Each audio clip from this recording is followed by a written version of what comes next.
네, 레스카페 화가열전에 오신 분들 환영합니다. 우리가 유명한 작품들, 예를 들면은 모나리자 같은 경우는 보는 순간 이 작품은 누가 그렸다 이런 걸 알 수가 있죠. 또 고흐나 앙리루소 같은 화가의 작품들도 보는 순간 그 독특한 화법으로 인해서 화가를 짐작할 수가 있습니다. 모딜리아니도 그런 화가가 아닌가 싶습니다. 오늘은 모딜리아니의 작품과 또 그와 관련됐던 여인들 이야기를 중심으로 모딜리아니 이야기를 좀 해보도록 하겠습니다. 1920년 1월 26일 파리에서 5층 창문을 통해 아래로 뛰어내려서 스스로 목숨을 끊은 한 여인이 있었습니다. 자느 에프테르느라는 이름을 가진 23살의 이 여인은 만삭인 임신 9개월이었습니다. 2일 전 남편의 장례식을 치른 그녀는 슬픔을 감당하지 못했고 어린 딸 하나를 남겨놓고 남편의 뒤를 따른 것이죠. 그녀의 남편 이름은 36살의 나이로 세상을 뜨는 아마데오 모딜리아니였습니다. 모딜리아니의 그림은 너무 독특해서 그림에 관심이 많지 않은 사람도 쉽게 그의 그림을 구별할 수 있습니다. 이렇게 그만의 세계를 구축한 모딜리아니의 생애를 쫓아가다 보면 많은 여인과 질병 그리고 술과 마약도 그를 따라가는 모습을 볼 수가 있습니다. 키는 163cm 밖에 되지 않았지만은 미남이었고 매력적이었던 모딜리아니를 읽다가 저는 시인 이상과 소설 날개의 금웅이가 떠올랐습니다. 갑자기 그림보다는 모딜리아니의 여인들을 보고 싶어졌습니다. 모딜리아니의 아버지는 환전상을 했었는데 넷째 아이로 그가 태어났을 때 이제 집안 형편이 기울었죠. 프랑스 출신이었던 그의 어머니는 생계를 위해서 프랑스어 번역, 개인 교수, 닥치는 대로 일을 했습니다. 모딜리아니와 어머니는 아주 밀접한 관계를 가지고 있었습니다. 물론 당연히 어머니와 아들의 관계는 밀접하지만 그 병치레가 심했던 아들을 어떻게든 살려야 되겠다는 그 어머니의 간절함이 더해졌기 때문에 그 두 사람의 관계는 보통 어머니와 아이들 사이 이상이었습니다. 모딜리아니가 10살 될 때까지 직접 어머니가 공부를 가르쳤는데요. 11살이 되던 해에 모딜리아니는 늑막염에 걸립니다. 그 후로 이제 그의 건강에는 빨간불이 켜졌죠. 몇 년 후에는 장티푸스에 걸립니다. 16살 때 또다시 늑막염이 그를 괴롭히고 마침내 나중에 그를 죽음에 이르게 했던 결핵이 찾아옵니다. 그러니까 제가 아는 예술가들 중에서 어린 나이에 이렇게 많은 질병을 쉬지 않고 가지고 있었던 사람은 모딜리아니를 제외하고는 없었습니다.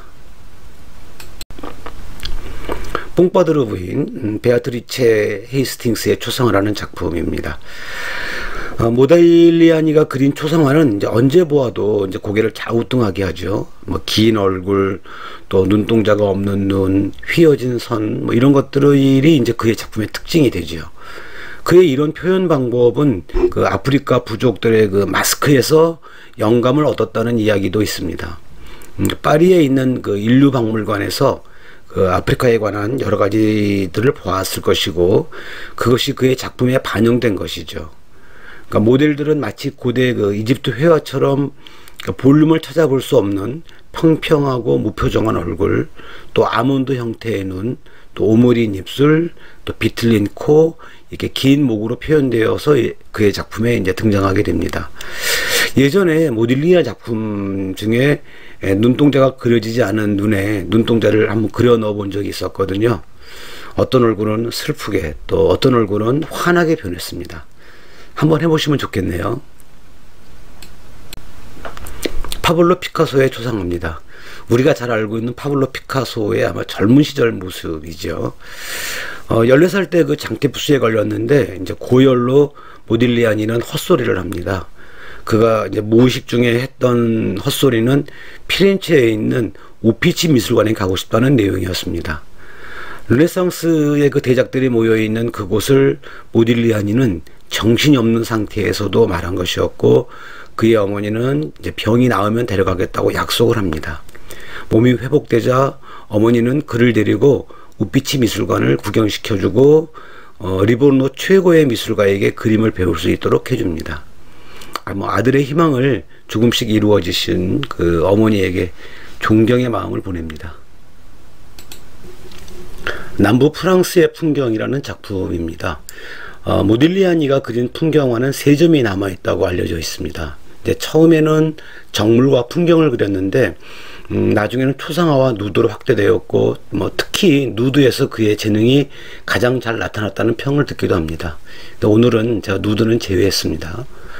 모딜리아니는 이제 베네치아에서 공부를 할 때 해시시라는 마약에 손을 댑니다.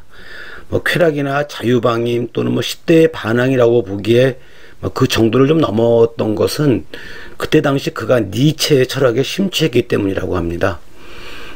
그가 따랐던 내용 중 하나는 진정한 창의성에 이르는 유일한 길은 도전과 무질서를 통해서 얻을 수 있다 였는데, 이렇게 어려운 말은 항상 다양한 해석을 가져오기 때문에 저는 어려운 것이 싫습니다. 물론 저도 10대일 때는 꽤 근사한 말을 많이 알고 있었고 또 따라하기도 했었지요. 폴 알렉산드르 박사의 초상화입니다. 모딜리아니의 첫 번째 후원자는 의사였던 폴 알렉산드르였습니다. 그는 모딜리아니의 작품을 이제 25점이나 구입해 주었고 450점에 가까운 드로잉을 수집한 사람입니다. 모딜리아니에게는 참 고마운 사람이었죠. 그러니까 몇 가지 색을 대비시켜 이제 작품 속 인물의 생명력을 불어넣었습니다. 후기의 작품과 좀 비교해 볼 때 물론 모딜리아니답지 않은 작품이지만은 또 다른 느낌이 있어서 이 작품도 참 좋습니다. 아마존 노란 자켓을 입은 여인이라는 작품입니다. 이 작품에는 에피소드가 하나 있습니다. 이 작품의 모델이었던 여인은 모딜리아니의 후원자였던 폴 알렉산드르의 말을 듣고 초상화를 모딜리아니에게 부탁을 합니다. 본인은 자신의 초상화가 잘 그려지기를 기대하면서 열심히 포즈를 취했죠. 이윽고 작품이 다 완성되었다고 해서 모딜리아니를 찾아갔는데 자신의 초상화를 보는 순간 이 여인은 크게 화를 내고 말았습니다. 노란색으로 옷과 얼굴이 통일된 것은 말할 것도 없고 얼굴도 곱게 그려진 것이 아니었기 때문이었죠. 자세히 얼굴을 들여다보면은 한 성격 할 것 같지 않습니까? 작품을 사주어야 하는데 이 여인은 그냥 가버립니다. 결국 그 여인을 모딜리아니에게 소개한 폴이 대신 돈을 내고 작품을 구입해야 했습니다. 자, 지금서부터는 모딜리아니의 여인들 이야기를 해보겠습니다. 아흐바토바의 누드라는 작품입니다. 모딜리아니를 심각한 사랑의 늪으로 처음 이끈 여자는 러시아의 여류시인 안나 아흐마토바였습니다. 그때 그는 26살이었고 안나는 방금 결혼한 21살이었습니다. 같은 건물에 스튜디오를 두면서 이제 알게 됐는데요. 점잖은 표현으로 일을 저지르게 됩니다. 안나의 모습을 보면은 상당히 지적이고 매력적인 이제 모습으로 나오거든요. 큰 키, 또 하얀 피부, 또 자신과 같은 검은색 머리, 또 갈색 눈동자, 이런 것들은 모딜리아니가 꿈꾸던 아주 미적 이상형의 모습이었고, 둘은 아주 서로에게 깊이 빠져들었습니다.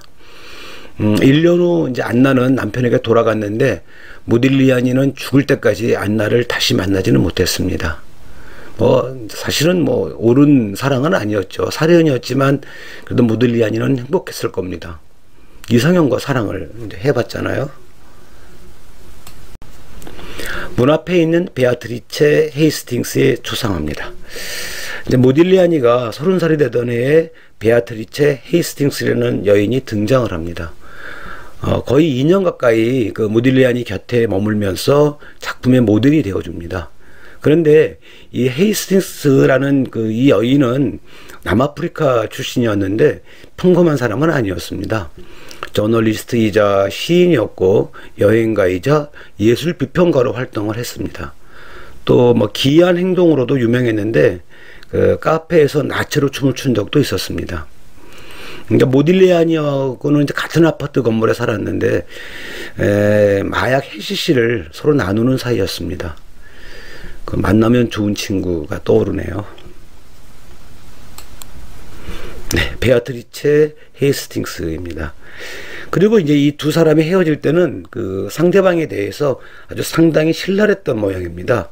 그러니까 역시 돌아서면 남이 되는 거죠. 영국의 여류화가 나나 그 햄릿과는 또 친구 사이였는데, 이제 처음 두 사람이 만난 장면을 보면은 모딜리아니가 혹시 선수 아니었을까 하는 생각이 듭니다. 이제 니나 햄릿이 그 몽파르나스에 도착한 날 저녁, 이제 카페에 간 그녀는 그 옆 테이블에 빙그레 웃고 있는 남자를 발견합니다. 이제 그 남자는 그녀에게 다가와서 나는 그림을 그리는 모딜리아니입니다. 그리고 유태인이죠. 라고 자기 소개를 합니다. 이렇게 보면 가끔 이제 상투적인 작업 멘트가 때에 따라서는 이제 유용할 때도 있죠. 예, 잔느 에프테르느입니다. 모딜리아니 그림 중에서 제가 제일 좋아하는 작품입니다. 이제 깊고 큰 눈은 이제 사람의 마음을 끌어당기는 매력이 있습니다. 사진에서도 눈을 약간 이제 치켜떴었는데 이제 그림에서도 같은 표정입니다. 이게 어쩌면 이게 잔느의 그 얼짱 각도였을지도 모르겠습니다. 마지막 여인 그 잔느를 처음 만났을 때 그녀는 19살이었고 모딜리아니는 33살이었습니다. 원래 잔느는 그 일본 태생의 그 쯔쿠하라 후치다라는 사람의 모델이었었는데, 모델리아니의 모델로 이제 왔다가 사랑에 이제 빠지게 되었죠. 잔느 에프테르네의 초상입니다. 그러니까 잔느는 우아하고 이제 부끄러움을 잘 타고 조용하며 섬세한 성격의 이제 소유자였습니다. 보수적이고 완고한 그녀의 집안은 그녀가 화가랑 정을 통했다는 사실을 알고 가족으로서의 관계를 끊어버립니다. 그녀의 집안에서 모딜리아니는 유태인이고 타락한 낙오자였고 아직도 그 악의 구렁텅이에서 벗어나지 못하는 사람으로 인식되었었죠. 사실 그 모딜리아니가 그때도 술과 마약에 빠져 있었던 것도 사실입니다. 화가의 아내 잔느 에프테르느입니다. 자, 1차 대전 때 이제 프랑스하고 독일이 전쟁이 시작이 되죠. 이제 파리가 점령될지 모른다는 생각 때문에 모딜리아니는 이제 식구들을 데리고 남부 니스로 떠나는데 잔느는 아이를 갖게 되고 그리고 얼마 있다가 첫 딸을 얻게 됩니다. 아마 이때가 모딜리아니가 가장 작품 활동을 왕성하게 했던 시기가 아닌가 싶습니다. 수많은 작품을 그렸고 판매도 상당히 한 모양이지만 돈을 크게 벌지는 못했습니다. 니스에서 이제 파리로 다시 돌아온 모딜리아니와 잔느는 이제 서로의 초상화를 그리기도 했습니다. 모딜리아니가 아내 그 잔느를 그린 초상화가 25점이 있다고 하는데 사랑스러운 아내의 모습을 막 끝없이 그리고 싶었겠지요. 앉아있는 잔느 에프테르느의 초상화입니다. 자, 그러나 죽음이 모딜리아니를 향해서 조금씩 다가오고 있었습니다. 모딜리아니는 계속 그림은 그렸지만 알코올 중독에 의한 기억 상실이 빈번해졌고요. 그러던 어느 날 그 모딜리아니 아래층에 살던 사람은 위층에서 며칠째 아무런 소리가 들리지 않는 것을 이상하게 여기고 모딜리아니의 집을 찾아갔는데 임신 9개월이 된 아내 그 잔느를 붙잡고 모딜리아니는 정신이 없는 상태로 침대에 누워 있었습니다. 의사를 불렀지만 의사가 와서 할 수 있는 것은 아무것도 없었습니다. 이미 그는 결핵 수막염으로 죽어가고 있었습니다. 잔느 에프테르느입니다. 몽마르투와 몽파르나스에서 찾아온 수많은 예술가들로 그 모딜리아니의 그 장례식은 성대하게 치러집니다. 잔느의 집안 식구들은 잔느를 그의 부모 집으로 옮겼지만 이틀 후 그녀는 자살로 그녀의 뱃속에 있던 아이와 함께 모딜리아니를 따라가죠. 그럼 아빠의 얼굴을 보여주고 싶었는 걸까요? 잔느는 남편 모딜리아니의 옆에 묻히고 싶었지만 잔느의 식구들은 모딜리아니를 용서할 수가 없었습니다. 결국 다른 곳에 잔느의 무덤을 만들었지만 10년 후 그녀를 용서한 가족들에 의해서 잔느의 무덤이 모딜리아니의 옆으로 네, 모딜리아니 이야기가 끝이 났습니다. 어떻게 보셨는지 궁금합니다. 예전에 제가 그 이탈리아의 그 리보노라는 데를 간 적이 있었습니다. 피사에서 그렇게 멀지 않은 바닷가 조그만 도시였는데 회의 때문에 갔었죠. 그런데 그곳이 나중에 알고 보니까 모딜리아니의 고향이었었습니다. 좀 미리 알았었으면은 조금 더 꼼꼼히 보고 올 걸 하는 그런 아쉬움이 남았던 곳입니다. 모딜리아니의 마지막 말은 이탈리아였다고 합니다. 죽는 순간 아마 고향에 대한 어떤 그런 간절함 같은 것이 느껴지는 말이죠. 모딜리아니 이야기 함께 해주셔서 고맙습니다. 내용이 마음에 드셨다면 구독, 좋아요 눌러주세요.